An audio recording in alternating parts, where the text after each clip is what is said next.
was gonna come to you guys with a video on a quick and healthy snack that I enjoy. However, in light of some recent events, I thought about a different topic.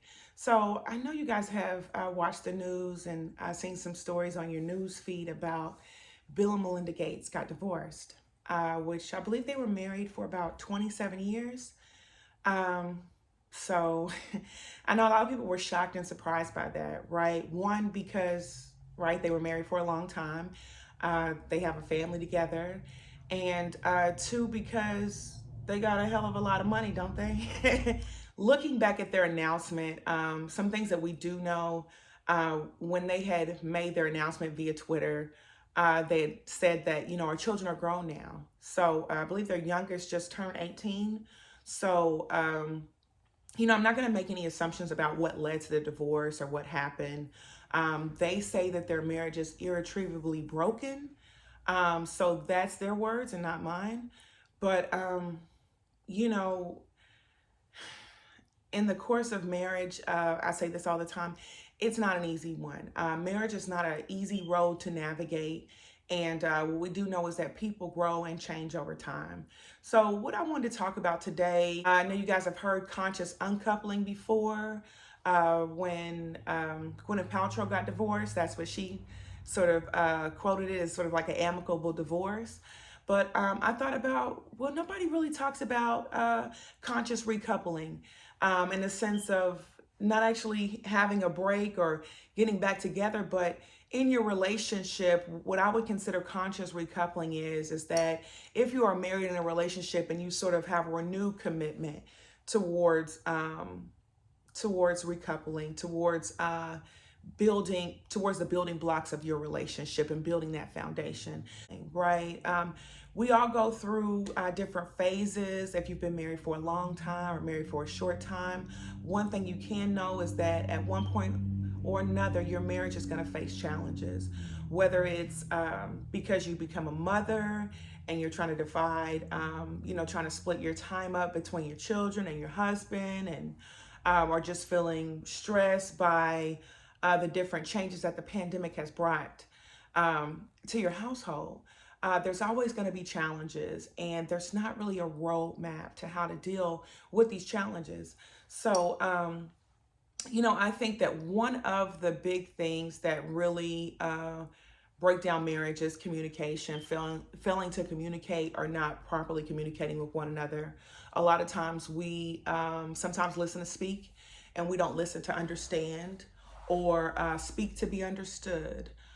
So it's important that we really reconnect to that communication feature in our relationship to make sure that, really understand what your partner is saying and what they're feeling. And sometimes it may not be as easy as just, blatantly the words that come out of their mouth, really what the core of what they're saying. I mean, of course, it would be easy if everybody said exactly what they meant, but we know that sometimes people can be passive aggressive or not have the best communication tools. So, I definitely would suggest that you sort of dig deeper in that communication element to rebuild your relationship. And these are things that, you don't have to do because you feel like your marriage is in trouble or in danger. It's just, a good thing to sort of like renew that spirit of your relationship, right? Because your marriage is going to change, it's going to evolve, and it is not going to necessarily be what it was when you first met that person before you had kids, or 10 years ago or 5 years ago, or maybe even 3 years ago. And that's okay, because every relationship evolves, right? Even your girlfriends, when you met your girlfriends, some of them you probably met when you were hanging out and partying or whatever, or you met them in high school. You're not doing the same things, and that the nature of that relationship, although you feel like the core of it stays the same, sometimes the dynamics in that relationship change. People are more available, less available, and the same thing sort of applies to marriages and relationships. So understand that your relationship will change. Nothing over time is going to stay the same. Good things that I find are good to sort of like rebuild that, to reinforce that union, are just making sure that you guys reinvest time into each other. So along with the communication, it's really good to reinvest that time. If you find that you're not spending a lot of time with your partner, try to find ways where you can spend time together. And I know we're all short on time here. Trust me, I work from home. My daughter's at home. My husband works. His schedule has changed, is not so predictable. And a lot of times I feel like I don't have a lot of time or even a lot of time for myself. So, I definitely connect to that timepiece. Whether it's watching a movie that you guys enjoy together, a family movie that you guys can enjoy and laugh about, or maybe just setting aside some time to like play a family game or putting something together. It can really be the smallest thing that is so fun. For instance, if you guys have like older kids, you could play Monopoly. That's always a fun game, or Jenga, or different things that sort of rebuild those bonds within your relationship. And you can incorporate the children. If you go on vacation, try to make your vacation to where it's not really catered towards what one person wants. A lot of times in a family dynamic, sometimes we have one person who sort of plans everything out, and sometimes the trip may be more focused on what they feel like other people want to do. Definitely use your voice and communicate things that you would enjoy or things that you feel like are good for the family as a whole. For me, when we go on vacation, I love museums, so I always want to go see some sort of museum that's going to make me happy. And also, those are things that maybe my husband would naturally choose, but those are things that he would enjoy doing as well. And it's also a learning experience for my daughter. So those are things that I enjoy. My husband really likes to go to different places to go eat, and he has this thing where he likes to go to the tallest building in every city, right? So Empire State Building, the Needle, he likes to do all those different things. So really make sure that when you guys are doing things, that it's not sort of one person driving the events and saying this is what we're gonna do, and thinking they know what is best for everybody. Make sure it's a collective and everybody gets to enjoy and share. So that's something. Also for couples, like there's a lot of little games and stuff to help reconnect you to your spouse or partner. Different fun games, or you can even create a game. I know that one of my friends, what she loves to do with her spouse is like watch, I think it's called Love Doc, where different couples talk about bonds in their relationship and how they sort of fortified the bonds in their relationship, how they got over certain hurdles. So it's just, couples, a lot of them are famous couples, some of them are just like everyday people.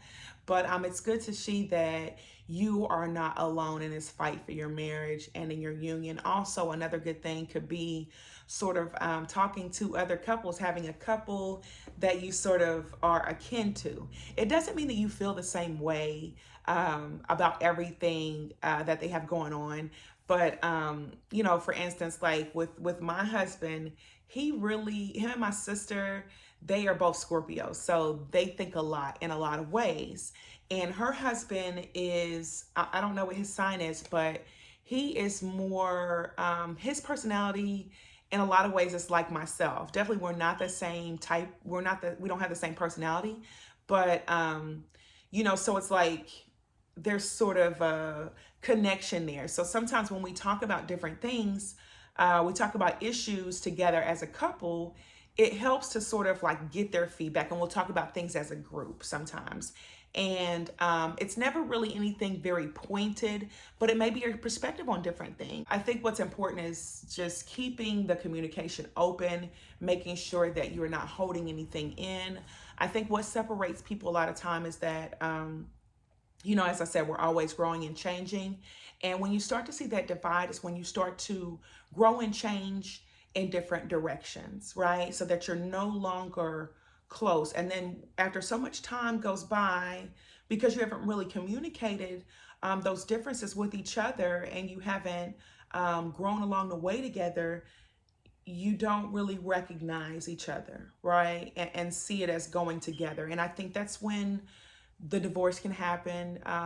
That's when, the miscommunication, there's been so much miscommunication for so long that people sort of just sort of throw in the towel and they say, forget it. It's no use to, trying to fix this union anymore. So let's really commit to those who are married or in a relationship before we even get to any hurdles or obstacles where we want to just walk away from it. Now is a good time to sort of look at your relationship, even if you feel like it's good, to do things to sort of like recommit to your partner and do creative things, whether it's leaving a thoughtful note in their lunch bag or sending a thoughtful text. Remember that love is an act. It's an action verb, and it's something that you constantly have to do. It's not something that, you say, oh, well, now I've got this person and now that's it. I'm just going to stop trying. You continually try to feed into that relationship and sort of till that soil, right? Love is a ground and it's fertile, and what you put into it is it's going to be the rewards that you reap. So I hope this was beneficial for you guys. Remember to be good to yourselves and be good to others. Thank you for tuning in and watching 3.